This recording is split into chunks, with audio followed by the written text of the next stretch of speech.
Hello students, last video lectures में हम Microsoft Excel के बारे में पढ़ रहे थे और उन वीडियो लेक्चर्स में हमने माइक्रोसॉफ्ट एक्सेल के बेसिक्स के बारे में देखा था। उसमें देखा था एक्सेल क्या है, वर्कबुक क्या है, वर्कशीट क्या है, उसको रीनेम कैसे करते हैं, सेल क्या होती है, सेल एड्रेस क्या होता है, सेल की क्या कैरेक्टरिस्टिक्स हैं। इसके अलावा कुछ ऑप्शंस भी देखे थे, कुछ फंक्शंस मतलब जैसे फाइंड और रिप्लेस कैसे काम करता है, इनके बारे में हमने देखा था। तो उसी सीरीज में आज का हमारा वीडियो लेक्चर है और उसमें हम आज के वीडियो लेक्चर में हम फॉर्मेटिंग इन एक्सेल पढ़ेंगे और एक्सेल फॉर्मेटिंग में हम फ़ॉन्ट और अलाइनमेंट की फॉर्मेटिंग की बात करेंगे। तो इन दोनों को हम फ़ॉन्ट को और अलाइनमेंट को वन बाय वन देखेंगे। तो फ़ॉन्ट की जो फॉर्मेटिंग है उसके लिए मैंने यहाँ पे कुछ ऑप्शंस लिख रखे हैं। जैसे आप होम टैब पे यहाँ पे ई टैब्स हैं आपके, मैंने बताया था आप होम टैब पे है, होम टैब पे आपके जो ये फ़ॉन्ट है उसके लिए ये जो भी फॉर्मेटिंग हो सकती है, जैसे ऑप्शंस दिए हुए हैं बोल्ड, इटैलिक, अंडरलाइन, इन सब को समझने के लिए मैंने ये सारे जो ऑप्शंस हैं वो यहाँ नोट कर लिए हैं। अब इनको हम वन बाय वन देखते हैं ये कैसे काम करता है। तो फ़ॉन्ट में सबसे पहले आता है बोल्ड। बोल्ड के लिए ये आपका फ़ॉन्ट वाले जो फॉर्मेटिंग है सब ये सारा फॉर्मेटिंग फ़ॉन्ट के लिए है। तो सबसे पहले आता है बोल्ड। बोल्ड का मतलब होता है थोड़ा सा बोल्ड करना, मतलब मोटा करना। तो जो भी, जैसे मैंने सेल को सेलेक्ट किया और मैं इस बोल्ड पे क्लिक करूँगी तो जो भी मैंने सेलेक्ट कर रखा है वो बोल्ड हो जाएगा। और अगर इसको अनबोल्ड करना है तो मैं वापस इस पर क्लिक कर दूँगी तो ये मेरा अनबोल्ड हो जाएगा। तो इस टाइप से आप टेक्स्ट को बोल्ड और अनबोल्ड कर सकते हो। तो ये तो आप यहाँ पे माउस से आपने किया, इसके लिए शॉर्टकट की भी होती है। जैसे अभी अनबोल्ड है, मैं करूँगी कंट्रोल बी तो भी ये बोल्ड हो जाएगा। और अनबोल्ड करने के लिए भी, अगर जो बोल्ड कर रखा है उसको अनबोल्ड करना है तो आप अगेन कंट्रोल बी प्रेस करोगे तो वो अनबोल्ड हो जाएगा। तो इस टाइप से आप बोल्ड और अनबोल्ड कर सकते हो। फिर इसी के अंदर आता है आपका इटालिक। इटालिक भी इसकी एक तरीके से स्टाइलिंग है। तो जैसे इटालिक करेंगे फ़ॉन्ट को, जैसे मैंने ये लिखा इटालिक, तो इटालिक पे मैं क्लिक करूँगी तो ये आप यहाँ पे डिफरेंस देखना, इसमें ये जो आपका फ़ॉन्ट है वो इसका इटालिक में चेंज हो जाएगा। और अगर आपको हटाना है इसको तो अगेन इस पर क्लिक कर देंगे तो ये हट जाएगा। और ऐसे ही अगर हमें कीबोर्ड से करना है तो उसके लिए शॉर्टकट की है कंट्रोल आई, और अनबोल्ड के लिए अगेन आप प्रेस कर दो कंट्रोल आई, तो वापस अपनी पुरानी कंडीशंस में आ जाता है जो भी उसकी फ़ॉन्ट टाइप था उसमें। फिर आता है आपका अंडरलाइन। अंडरलाइन है तो आप इस सेल पे गए, आपको अंडरलाइन करना है, जिस भी सेल के कंटेंट को आप अंडरलाइन करना है उस सेल पे जाइए और फिर कीबोर्ड से आप यहाँ जाके यू पे प्रेस करोगे तो आपका अंडरलाइन हो जाएगा। जैसे देखिए यहाँ आपका अंडरलाइन आ गया है। और अगर वापस आपको अंडरलाइन हटानी है तो अगेन आप उस पर क्लिक कर दो तो आपका अंडरलाइन हट जाएगी। ऐसे ही इसके लिए शॉर्टकट की है कंट्रोल यू। एक्चुअली अगर विंडोज़ ऑपरेटिंग सिस्टम है तो उसके लिए कंट्रोल यू होगा। और जिस पीसी को मैं यूज़ कर रही हूँ वो मैक पीसी है, तो मैक का लैपटॉप है, मैक ओएस है उसके अंदर ऑपरेटिंग सिस्टम, तो यहाँ पे कंट्रोल की जगह कमांड काम करता है, तो इसका शॉर्टकट की होती है कमांड यू। और इस टाइप से आप बोल्ड, इटालिक और अंडरलाइन कर सकते हो। फिर आप अगर इसी फॉर्मेटिंग वाले टैब पे रहो, फ़ॉन्ट के फॉर्मेटिंग वाले टैब पे रहोगे तो यहाँ पे आपका जैसे माउस को यहाँ पे ले जाके आप होवर करते हो तो वहाँ पे ऑप्शंस दिख रहा है बॉर्डर, बॉटम बॉर्डर, ये बॉर्डर आ रखी है तो अपना नेक्स्ट ऑप्शन है वो है बॉर्डर।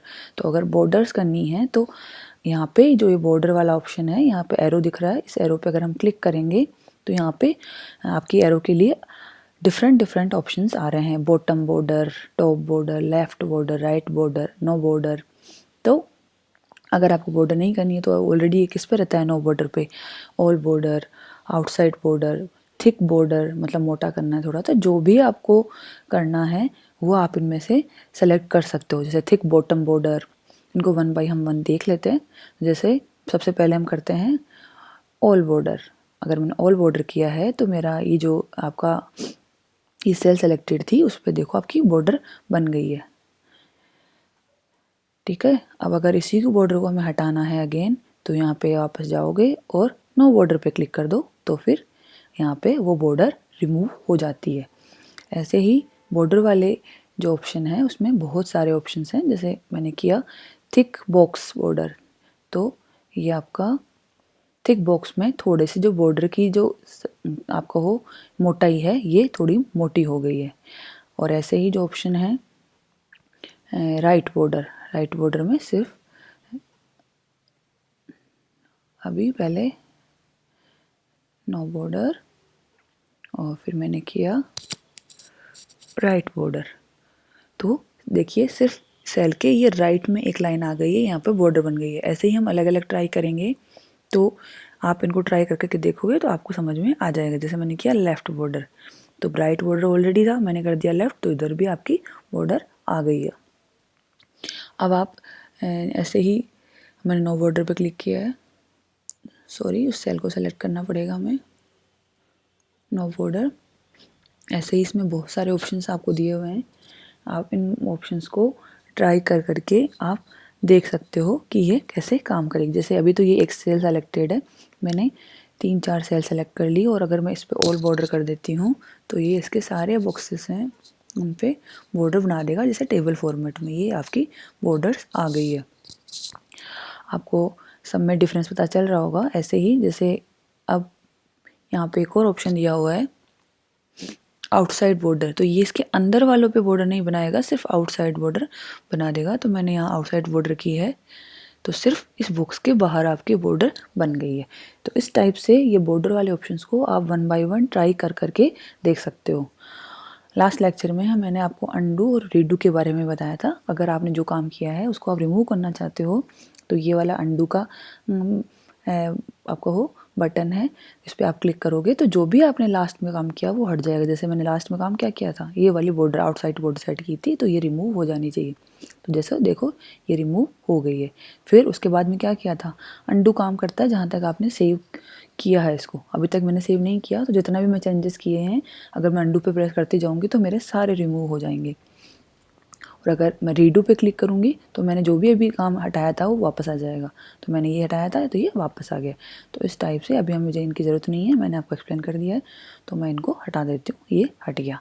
तो अंडू के लिए शॉर्टकट की थी हमारी Ctrl+Z और रीडू के लिए थी Ctrl+Y। अब आता है फ़ॉन्ट वाले फॉर्मेटिंग ऑप्शंस में आपका बैकग्राउंड कलर जो ये है आपका, ये है फिल कलर, इसमें आपका आएगा बैकग्राउंड कलर। इस पर क्लिक करो, जो भी आप बैकग्राउंड कलर लेना चाहते हो वो आपका बैकग्राउंड कलर हो गया है। जैसे देखो यहाँ पे आ गया बैकग्राउंड कलर, मैंने ये कलर सेलेक्ट किया तो यह वाला आपका बैकग्राउंड कलर आ जाएगा। जिस भी सेल में आपको कलर डालना है, मतलब उन सेल्स को आप पहले सेलेक्ट करोगे और फिर आप उसमें बैकग्राउंड कलर इंसर्ट कर सकते हो जो भी है। और अगर आपको यहाँ इसको हटाना है तो आप यहाँ पे जाके नो फिल पे क्लिक कर दीजिए, तो आपका बैकग्राउंड कलर फिर से रिमूव हो जाएगा। फिर आपका आता है, अभी इसको मैं रहने देती हूँ ताकि आपको सारे ऑप्शंस देख जाएंगे कि हमने ये काम किया है। फिर आता है आपका फ़ॉन्ट कलर। फ़ॉन्ट मतलब जो आपने लिखा है उसका एक तरीके से मैं कहूँ पेन का कलर चेंज कर देना। तो यहाँ पे फ़ॉन्ट कलर अभी ब्लैक है, अब मैं अगर फ़ॉन्ट कलर यहाँ पे रेड कर देती हूँ तो ये एक फ़ॉन्ट कलर चेंज हो गया है। जो भी आप कलर लेना चाहते हो वो कलर आप कर सकते हो यहाँ पे सेलेक्ट करके। इस टाइप से आप अपना फ़ॉन्ट कलर चेंज कर सकते हो। फिर आपका आता है फ़ॉन्ट साइजेस। आपका बॉर्डर हो गया इटैलिक, अंडरलाइन, ये बॉर्डर्स हो गई, बैकग्राउंड कलर हो गया और ये आपका फ़ॉन्ट का कलर हो गया। अब आपके आते हैं फ़ॉन्ट के टाइप और साइज़। अब पहले हम फ़ॉन्ट के टाइप देख लेते हैं। ये आपका फ़ॉन्ट के टाइप का बॉक्स है। जैसे यहाँ पे ऑलरेडी सेलेक्ट हो रखा है कैलिब्री, जो आपने फ़ॉन्ट लिखा है वो टाइप है कैलिब्री। यहाँ से आप इसको सेलेक्ट करके आप जो भी फ़ॉन्ट लेना चाहते हो वो सेलेक्ट कर सकते हो। तो जैसे ये मैंने क्लिक किया तो ये डिफरेंट टाइप के फ़ॉन्ट्स हैं वो आ गए। अभी कैलिब्री है, इस पर टिक हो रखा है, आप उसको चेंज करोगे तो वो चेंज हो जाएगा। जैसे मैंने किया अमेरिकन टाइपराइटर, तो कुछ हल्का सा इससे देखो तो थोड़ा सा चेंज हुआ है।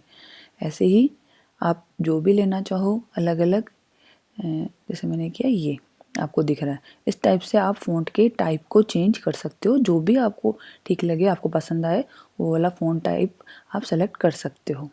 मैंने ये किया तो ऐसे, तो इस टाइप से आप फ़ॉन्ट टाइप चेंज कर सकते हो। फिर आता है आपके फ़ॉन्ट की ये था टाइप। अब आपको इस फ़ॉन्ट को बड़ा छोटा करना है, मतलब जो लिखा है उसको बड़ा या छोटा करना है, तो उसके लिए आता है साइज़। साइज़ के लिए दो ऑप्शंस हैं, ये पहले से प्री डिफाइंड, इसमें इस पर क्लिक करोगे जो ये ट्रायंगल बना हुआ है, तो यहाँ पे ये साइजेज़ हैं। बाय डिफ़ॉल्ट इसने 20 ले रखा है। अगर मैं इसको बढ़ा दूँ, मैंने 26 कर दिया तो साइज़ बढ़ गई है। ऐसे ही अगर मैंने इसको 48 किया तो और बड़ा हो गया है।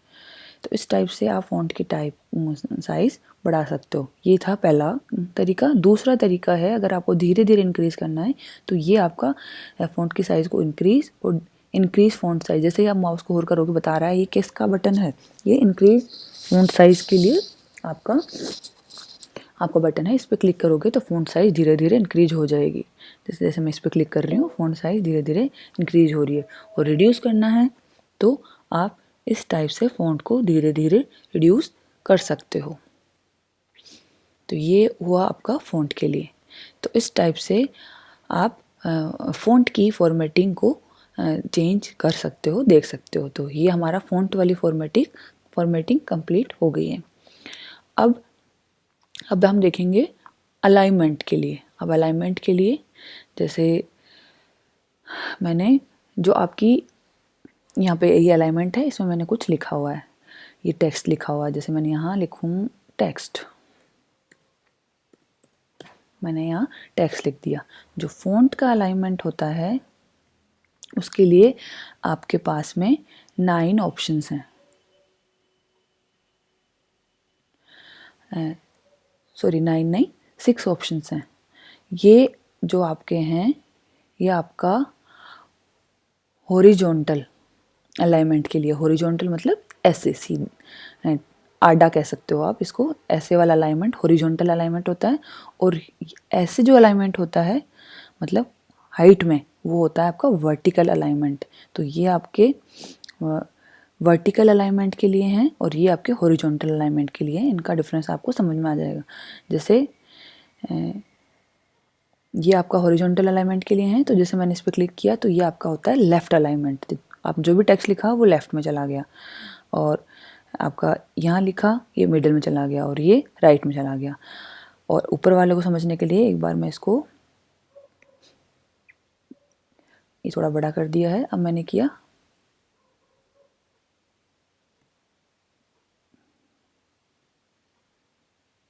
इसके लिए मैं पहले करती हूँ मर्ज एंड सेंटर।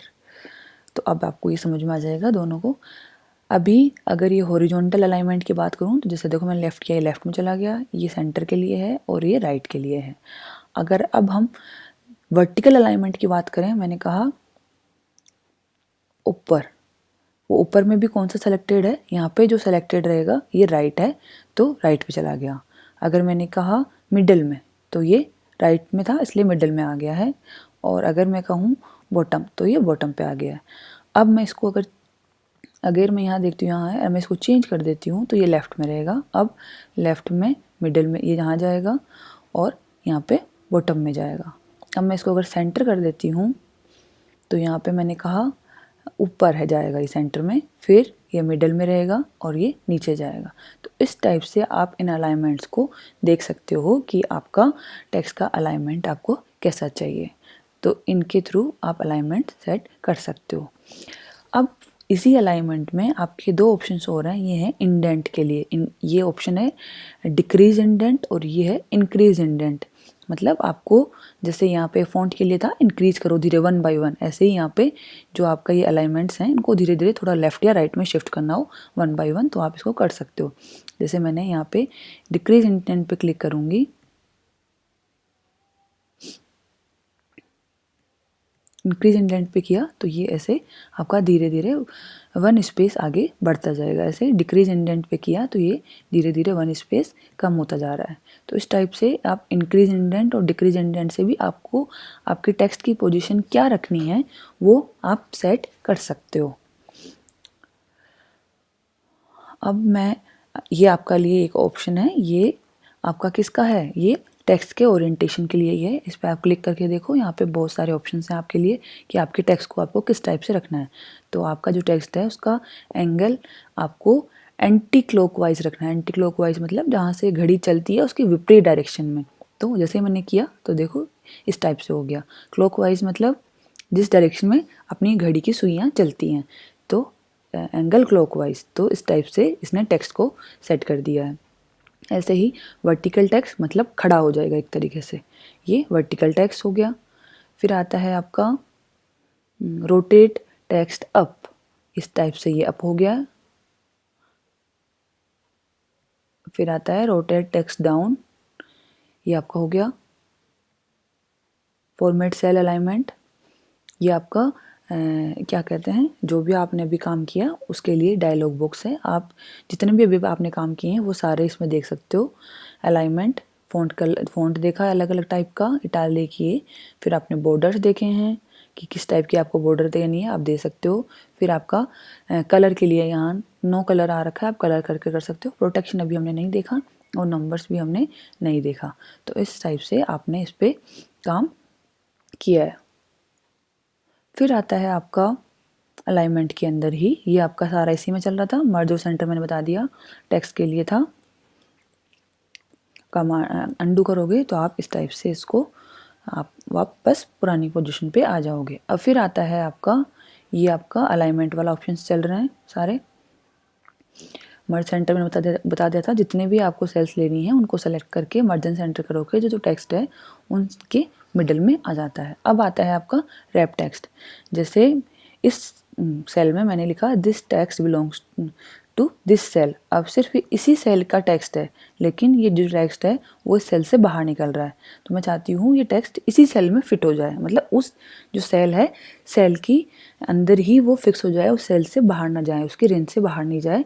तो मैं उसको सेलेक्ट करके रैप टेक्स्ट पे क्लिक करूँगी तो वो टेक्स्ट उसी सेल में फिट हो जाएगा।